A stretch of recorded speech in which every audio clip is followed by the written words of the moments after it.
mesmo gravar essa aula. Então, nós vamos contextualizar aqui agora, né, Maquiavel, tá? Ele é um filósofo político da época da Renascença, tá? Do Renascimento, do início da modernidade, né? E o que isso significa? Significa que ele está pensando a política naquele primeiro momento. Então, é bom sempre a gente ter como referência esse primeiro momento que Maquiavel está pensando, o contexto histórico que ele está inserido. É o contexto da formação das monarquias absolutistas, da necessidade de uma centralização do Estado, vocês já devem ter estudado isso em história, né? Uma sociedade que vinha em crise, né? A crise do sistema feudal, a crise agrária, a peste bubônica, todas aquelas condições arbitrárias, né, que geraram mal-estar naquela sociedade.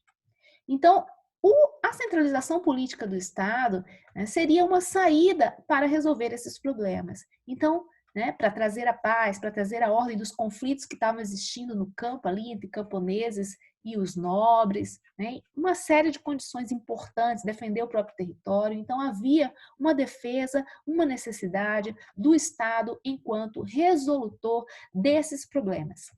Tá? Então, esse é o momento que o Maquiavel está inserido. E ele está, né, na Itália. Né? A Itália vai ter uma dificuldade imensa de fazer essa organização política. É uma região toda fragmentada, né, com diversos grupos, e ela vai oscilar ali. Então, não vai haver uma unidade.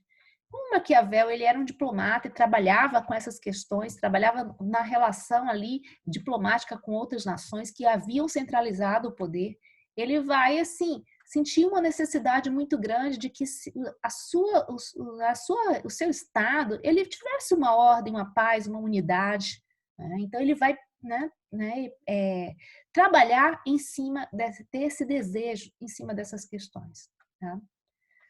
Sua obra principal vai ser O Príncipe, que vai ser entendido como um manual para o governante. Né? Ela foi a sua obra mais conhecida, ela foi escrita por ele em 1513, mas ela só foi publicada após a sua morte. Tá? Ela é um manual para governar, está aqui, né? Tem um caráter prático, né? E trabalha concepções filosóficas transformadoras. Ele vai trazer ali à tona muitas questões polêmicas, por isso transformadoras, né? Que ele vai ser muito criticado também nesse sentido, mas essa é a grande marca de Maquiavel. Tá? Então, essa obra, ela tem um conteúdo prático, né? É uma obra política, né? Para se aplicar, né, na prática e feita para esse governante, no intuito, sim, de manter a unidade e a paz, né, do seu governo. E nessa obra, ele vai tratar as características do governante, tá? Então, ele vai trazer ali quais são as condições que esse governante precisa ter para que ele possa, de fato, manter essa unidade do Estado e essa paz. Então, ele rompe com a expectativa de que um governante deve ser virtuoso para governar bem. Então, aqui, deve ser virtuoso. Né? Então, essas características, o que esse governante, né, ele vai precisar ter de característica para que ele consiga manter essa unidade. Tá? Então, voltando aqui que eu... Aqui. Então, o mais importante para ele sempre vai ser pensar, né, que um governo forte, ele é capaz de manter a paz dos seus súditos, tá? Então, é nesse sentido que Maquiavel vai tentar pensar em como esse governante se mantém no poder. Porque se houver muita troca de governo, então veja, olha a mentalidade naquele momento. Né? Então, se houver muita disputa política, a gente perde a paz, porque essas disputas políticas geram guerras e conflitos. Então, é preciso que esse governante ele seja estável, ele se estabilize no poder, né? Para que, né, se tenha um bom rendimento. Né? Thaís, é sua obra favorita? Muito bem. Né? E aí tem uma frase que interpretaram Maquiavel nesse sentido, ele nunca disse essa frase, que os fins justificam os meios, né? Então, veja, qual que é o fim, qual que é o objetivo do Maquiavel? Né? É manter a unidade política, a estabilidade do governo, porque isso garante a paz e o bem-estar da população, garante a própria liberdade. Então, um Estado forte, organizado, né, vai garantir a paz. Essa é a forma como eles estão pensando essa organização e a necessidade nesse momento histórico. Então, isso é bem importante vocês não esquecerem, né?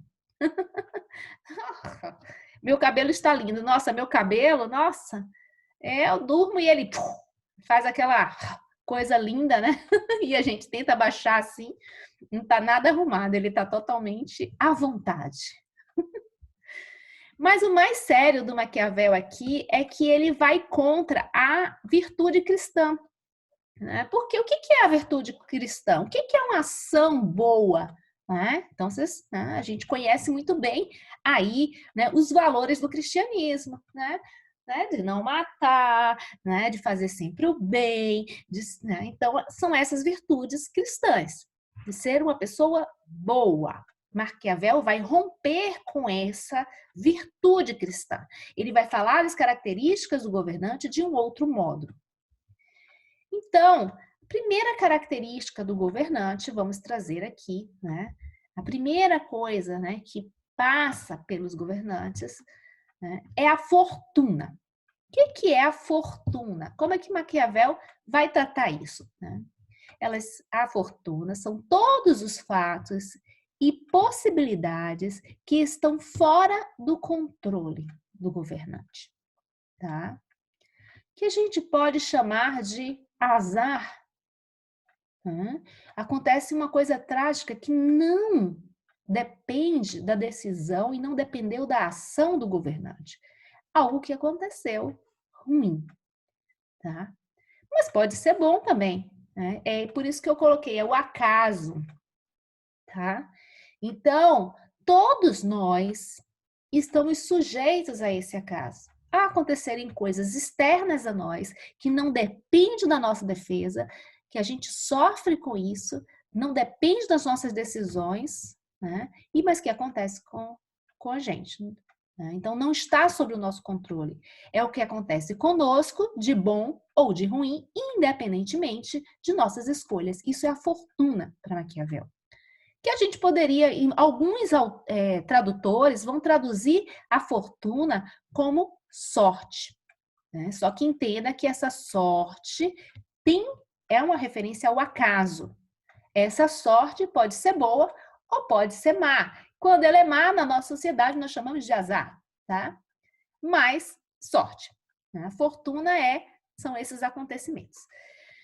A questão mais séria para o Maquiavel é como que esse governante vai lidar com esse acaso, né? Seja uma coisa boa ou seja uma coisa ruim. E aí isso tudo vai depender da virtude.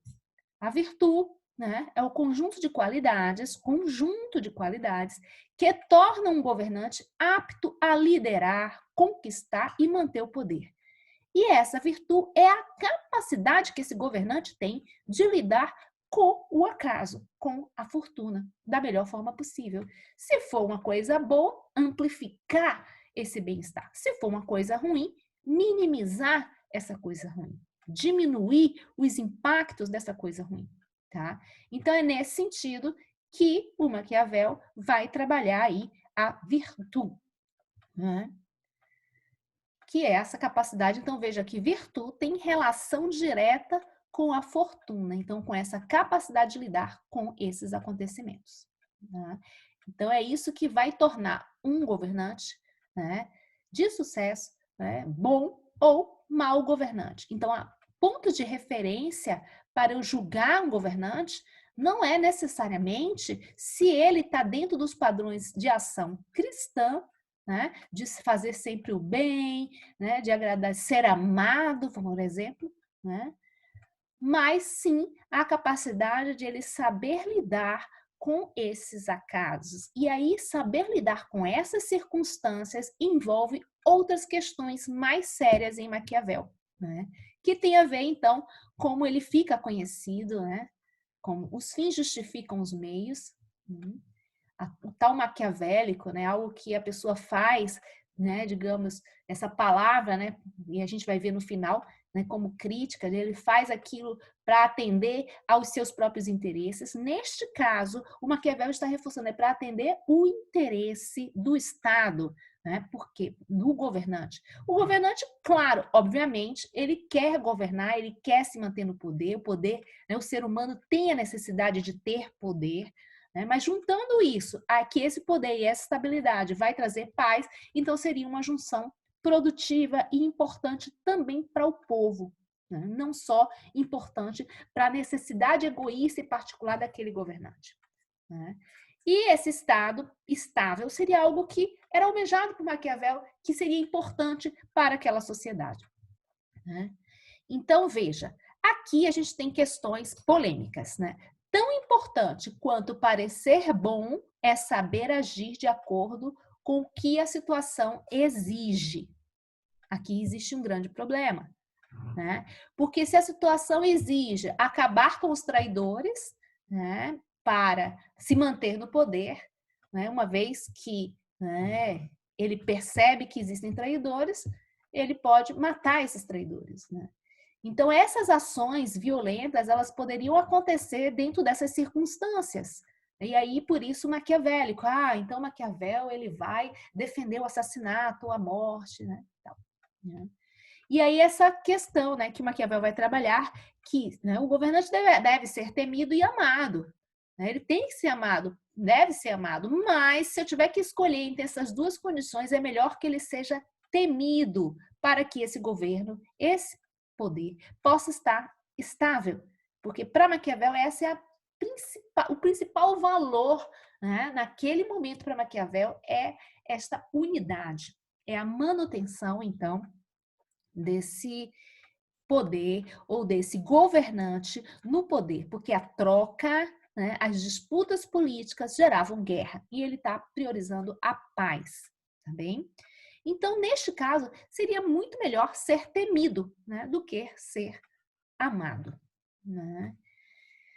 Então, o príncipe, ele deveria ser forte como um leão, mas astuto como uma raposa, né? Veja, então, nesse aspecto aqui, né, ele está comparando, né, as qualidades de um governante com as qualidades do mundo animal, do reino animal, o leão e a raposa, né? E o que ele quer dizer com isso? A raposa, ela é mais frágil, então não é sempre agir com a força bruta, né? Como ele mostra que em algum momento, né, o governante pode precisar agir por força bruta para manter esse poder, esse Estado, né, estável, né, para que ele não sofra abalos. Mas, em outros momentos, né, a força bruta não se justifica e pode ser impopular também. Então, tem que saber o exato momento da necessidade da força bruta. Então, ele não está aqui defendendo que um Estado seja violento, né, sempre. Não, tem que haver um equilíbrio entre essa ação. A violência, ela só deve ser exercida em condições específicas necessárias para que não haja vamos dizer assim, para que a certa situação não crie essa instabilidade no poder. É só para manter essa estabilidade. Então, é uma linha tênue aí muito séria, mas ele traz isso, né? Então essa é a condição transformadora da obra de Maquiavel.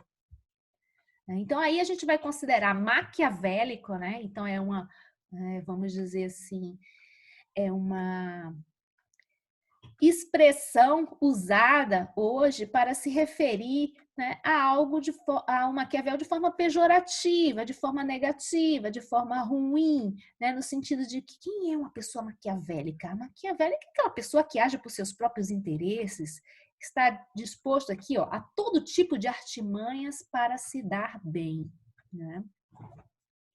Mas, na verdade, né, o que Maquiavel estava propondo ali era a ação perante, né, vamos dizer, certas situações que possam garantir, né, a estabilidade do poder político. Então, não é sempre, ele não está falando de um interesse egoísta, ele está falando de um interesse maior, que é o interesse do Estado, né? Claro que ele não vai negar que esse governante, ele tem a sede, pode ter a sede de poder, pode ser egoísta, mas ele agindo para manter a estabilidade do Estado, né, seria ainda melhor do que o Estado, né, se esfacelar ou entrar em conflito ou em disputas, em guerra. Então, o Maquiavel está farto, cansado, né, das disputas políticas, da guerra, do mal-estar, então, aí, né, do seu Estado, né, então, ali da Itália, na condição que a Itália se encontrava, em diversas disputas, né, entre as elites, né, do governo, tanto a monarquia como a república. Né? Tanto é que ele vai ser muito mal interpretado, porque quando ele escreve o príncipe, ele escreve o príncipe para os monarcas, né, para a monarquia.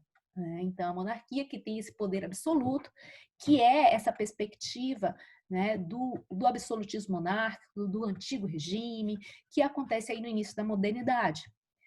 E, ao mesmo tempo, na Itália, né, também,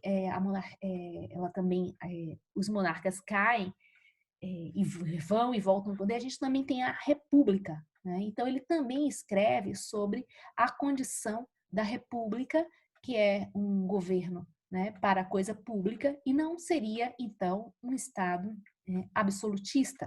Né? Então, ele escreve... sem latir. Ele escreve sobre essas duas condições. Né? Então, nesse sentido, quando os monarcas estão no poder, eles acusam o Maquiavel de ser republicano.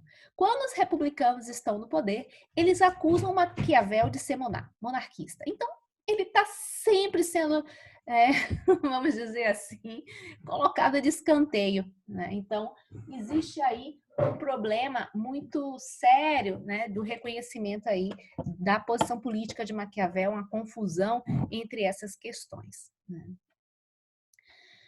E aí, o que Maquiavel ele quer dizer com esse maquiavélico, né? Ou, né, quando a gente trata ele aqui, na verdade, ele não está falando de um interesse egoísta, ele está falando, né, de de um pluralismo de valores. Então, isso é bem importante, né? Porque ele não vai entender que a questão moral ela deve ser aplicada de maneira igual para todas as pessoas, tá? Para de fazer confusão aqui. Este aqui está fazendo confusão. Olha que coisa mais linda. Já derrubou os livros, já fez maior confusão. Desculpa, gente. Para a gente distrair um pouco a nossa aula. Então, esse pluralismo de valores, tá? Então, seria a condição de que, a depender da situação que a pessoa esteja envolvida, né, ela precisa agir de um determinado modo. Você também tem uma gata siamesa bem parecida, é um machinho, esse é lindo, ele. Hope, o nome dele é Vitor Hugo, né? Mas o apelido é Hope, esperança em inglês. Cada um tem uma história aqui. Ele chegou na quarentena, já cresceu, chegou pequenininho e agora já está gigante, tá? Então, veja, olha só, o governante, ele não poderia ter o mesmo padrão de valores que tem uma pessoa comum. Então, a depender da posição que a pessoa está, ela tem que agir de um determinado modo. Né? Então, veja, se eu sou uma pessoa que as minhas condições, elas não vão interferir num todo maior. Então, eu tenho uma concepção que pode ser a moral cristã. Né? Mas um governante, o que acontece, né, com ele ou com o poder é algo, né, maior que envolve toda uma sociedade. Então ele teria outro conjunto de valores. Por isso que seria permitido a esse governante, né, em algum momento usar da violência, matar pessoas para manter o poder estável. muito diferente de uma pessoa privada, no particular, em que ela não interferiria, né, o que acontece na vida dela não interfere em outras consciências, aí sim não seria autorizado o assassinato ou o uso da violência, tá? Para se manter em que poder? Por quê? Né? Não justificaria. Então, por isso que os fins, né, o fim da ação do governante, que é uma ação muito maior, não é algo particular e privado, é algo muito grande, ela então justificaria essa violência, tá? Então é muito importante a gente ter cuidado com isso e não trazer o contexto do Maquiavel para a vida privada e particular e agir deste modo, tá? Porque aí sim, né, a gente estaria agindo egoisticamente, né, e estaríamos aí infringindo outras coisas. Então, esse pluralismo tem a ver com essa posição. Então, não haveria para Maquiavel uma única moralidade aplicável a todas as pessoas. Ou seja, né, existiam moralidades diferentes, depende do contexto, né, e da posição que essa pessoa exerce perante o todo. Então, isso é Maquiavel. Agora, né, nós vamos falar rapidamente sobre a Revolução Científica, Galileu e Galilei, que também marca aí o início da modernidade, o período do Renascimento. Então, a gente tem aí esse pensamento político inovador, temos pensamentos científicos também. Então, vamos falar um pouquinho do Galileu, que viveu de 1564 a 1642, né? É uma aula bem curtinha aqui, só para a gente, né, dar um respiro. Nós vamos fazer a contextualização do processo científico aí, do que seria essa revolução científica, a importância que o Galileu traz para a experimentação, vida e obra. Aqui eu trouxe um pequeno vídeo, espero que passe para vocês, a gente vai testar essa ferramenta do vídeo agora, né? Que fala rapidamente sobre as descobertas, Galileu, quem foi o Galileu, rapidinho, né? E aí, depois eu vou dar destaque a algo que não foi trabalhado no vídeo, que ele foi condenado, né? A perseguição que ele sofreu em relação à Igreja Católica ali, né? Sobre as suas ideias, né? Reforçar o método dele, que foi o método de observar e experimentar, né? Observar a natureza. E aí eu tenho duas fotos aqui, né? Dois retratos, duas pinturas, um do Galileu e outro sobre o julgamento dele, tá? Então, vamos aqui rapidamente, no final dessa ata, né? Nós temos aí 10 minutinhos. Então, é tudo rapidinho, o vídeo tem 3 minutos só. O que a gente tem aqui? A Revolução Científica, né, foi também um renascimento, algo que aconteceu de importante ali na modernidade e que dá origem ao que a gente tem como ciência hoje no século XIX. Né? No século XIX a gente afirma, né, a ciência enquanto ciência, mas esses processos eles já estão acontecendo, né, desde o início da modernidade. Galileu é o que inaugura, a gente pode ser considerado o primeiro cientista, mas o que ele fez de diferente, né, para que, né, inaugurasse aí esse primeiro momento da ciência? O que se modificou?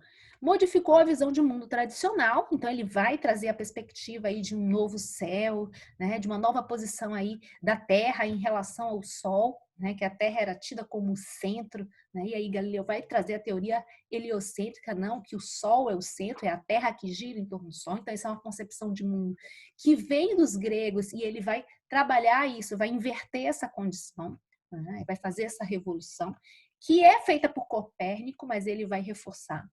Né? Ele vai ser também vai modificar a visão, né, da compreensão do lugar do ser humano no mundo, né, uma visão, né, mais antropológica, e da maneira como ele deve se dirigir à natureza para entendê-la, não mais, né, nessa relação cristã, mas no intuito de olhar, observar e buscar lá, né, na própria natureza, a resolução àquelas condições. Então, o novo céu ele vai aparecer com Nicolau Copérnico aqui no início, né, de 1473 a 1543. O Maquiavel vai reforçar isso com o modelo heliocêntrico, que é diferente do de Aristóteles e de Ptolomeu. Né? Então, essa é a grande mudança em relação ao mundo grego, ao mundo tradicional. Veja que o Renascimento é o renascer também do pensamento grego, mas também há uma mudança. A Revolução Científica envolve, né, esta virada, esta mudança aí, nessa perspectiva de mundo que vem da Grécia, tá? Então, essa é a diferença. E aí agora eu vou passar o vídeo para vocês, quero ver se vocês vão conseguir ouvir, tá? Se vocês não estiverem ouvindo, vocês me falam. E aí eu interrompo e aí eu tento passar por uma outra plataforma para vocês ou a gente, né, deixa para lá. Então, se vocês estiverem ouvindo, vocês ficam quietinhos, tá bem? Vamos combinar assim? Vamos lá.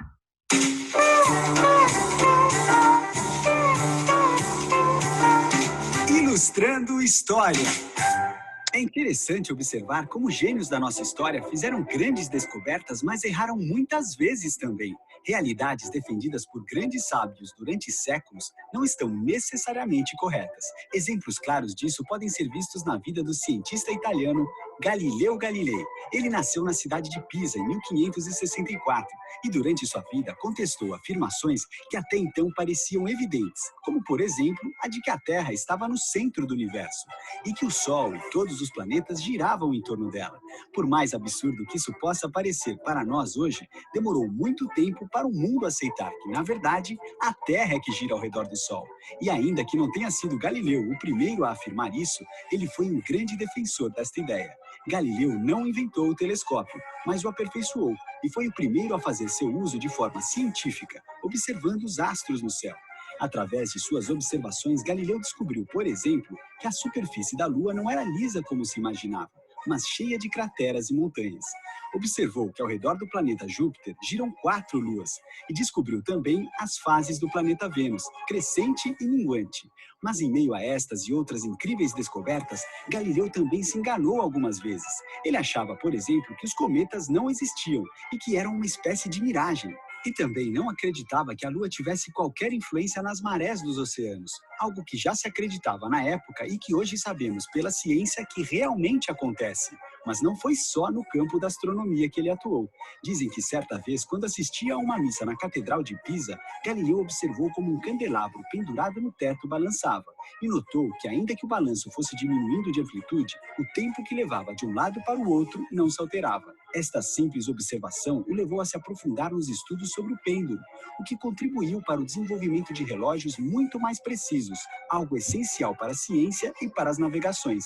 O bom senso nos levaria a crer que objetos mais leves caiam mais lentamente do que os mais pesados, não é mesmo? Pois Galileu chegou à conclusão de que se não houvesse a resistência do ar, todos os corpos de qualquer peso ou forma cairiam na mesma velocidade. E ele estava certo. Este teste também foi comprovado na Lua, onde não há atmosfera. Quase 500 anos depois de sua morte, quando o primeiro astronauta chegou lá e soltou da mesma altura um martelo e uma pena, e ambos tocaram o solo exatamente no mesmo instante. Foi estudando, observando e fazendo experiências, acertando e errando, que Galileu Galilei tornou-se fundamental para a revolução científica, matematizando a ciência e ajudando a explicar como as coisas funcionam no nosso planeta e no universo onde estamos.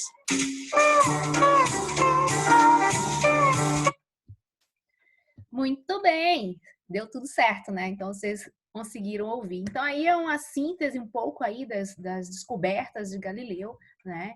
E um grande acontecimento na vida de Galileu foi a condenação que ele teve por, né, defender aí a teoria heliocêntrica de Copérnico e reforçar isso. Então, as suas ideias, elas entravam em conflito com a visão de mundo da igreja naquele momento, né? Porém, veja, o Galileu, eu não sei se a gente pode dizer que ele foi ingênuo, né? Ou que ele não tinha uma visão política, mas eu digo isso, né, muitas vezes porque ele não via problema, né? Mas na verdade ele não via problema das ideias dele em relação ao pensamento religioso. Ele era católico e ele, né, era um devoto da fé cristã e isso não o impedia de fazer aquelas pesquisas, de olhar o mundo, de ver as experimentações, né, de chegar a conclusões, de buscar respostas na própria natureza. Então, ele não vê essa diferenciação, esse conflito, essa incompatibilidade entre ciência e religião, porque ele entende que são campos de conhecimentos muito diferentes, né? E ele tem a fé cristã, não nega isso em nenhum momento, mas não compreende por que ele não poderia trabalhar essas ideias, né? Então, para ele, ciência e religião não se contradizem, pois são campos diferentes. E a igreja não via desse modo, porque certas ideias, né, e a forma, e Galileu ele era muito, vamos dizer assim, um pouco grosseiro, né, pelo que a gente lê ali, a forma como ele fala é meio bruta e meio, vamos dizer, irônico, né, enfim. E ele tratou, às vezes, certas ideias ironicamente, né, e contra ali alguns cristãos, né, alguns chefes religiosos na época, né, não contra a igreja, né, mas contra a posição de alguns líderes religiosos, e ele vai ser levado a julgamentos e vai ser condenado, né? Depois vocês podem ler mais sobre essa história da condenação do Galileu, está bem escrito ali no material didático de vocês. Porém, o Galileu ele era muito influente, né? Ele tinha muitos amigos influentes, políticos, né, da igreja, que queriam proteger ele. Então, eles conseguiram ali, eles ficavam dizendo, Galileu, você não faz isso, não fala aquilo. Ele não entendia porque ele não podia expor aquelas ideias. E eles colocava mesmo do jeito que ele queria e tal, e isso deu problema. Mas conseguiram que ele ficasse em prisão domiciliar, que ele não fosse nem torturado e nem morto, né? Como Giordano Bruno, né, que defendeu a posição do Copérnico e foi morto, foi condenado, né, pela Inquisição. E o Galileu ali, ele ficou em prisão domiciliar, ficou, né, ali não entra em muitos detalhes, mas ele ficou proibido de dar aulas, ele ficou proibido, né, enfim, de publicar ali as suas obras, mas ele ficou trabalhando em casa, e ele recebia muitas visitas ali dos amigos e continuou produzindo, né, coisas das descobertas ali, da observação, né, do céu, enfim, ele continuou, né, nas suas pesquisas em casa, tá? O mais sério do Galileu é o método, né? O método dele é o método de observação. E isso para a ciência vai ser fundamental, de você olhar o mundo, observar e fazer experimentos como ele fez, né? Jogar os objetos para ver, né, a velocidade com que ele cai, ou, né, então, e medir tudo isso matematicamente, tá? Então, a gente pode dizer que Galileu tentou matematizar o mundo. Esse aspecto da matematização do mundo, veja, né? Isso vem até do pensamento, né, da Grécia. Vamos falar ali de Platão, tá?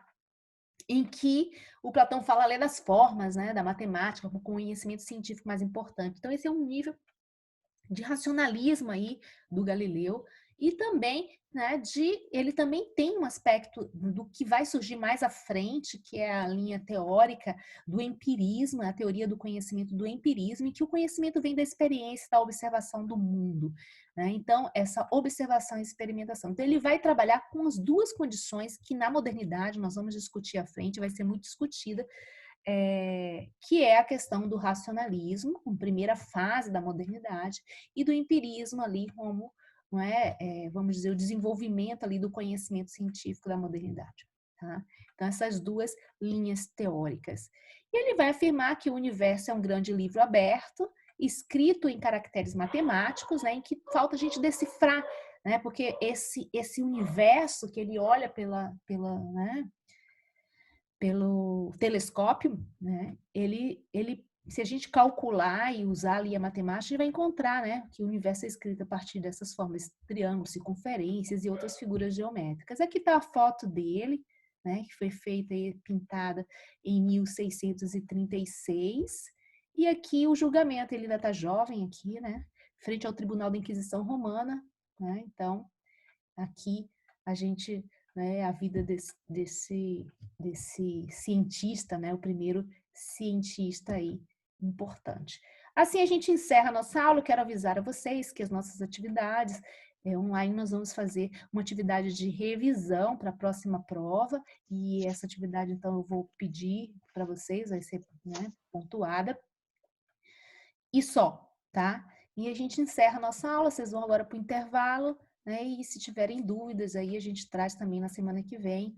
A gente tem um pouquinho de tempo aqui, mas que a gente possa, guardem e apresentem, ou façam no Google Classroom e a gente vai trabalhando ali. Tudo bem, pessoal? Bom lanche. Tudo. Boa semana, prof. Até semana Tchau, que vem. professora. Beijinhos para você. Beijo. Tchau, Ellen. Beijos, Beijo. beijos. Bom lanche. Obrigada. Tchau.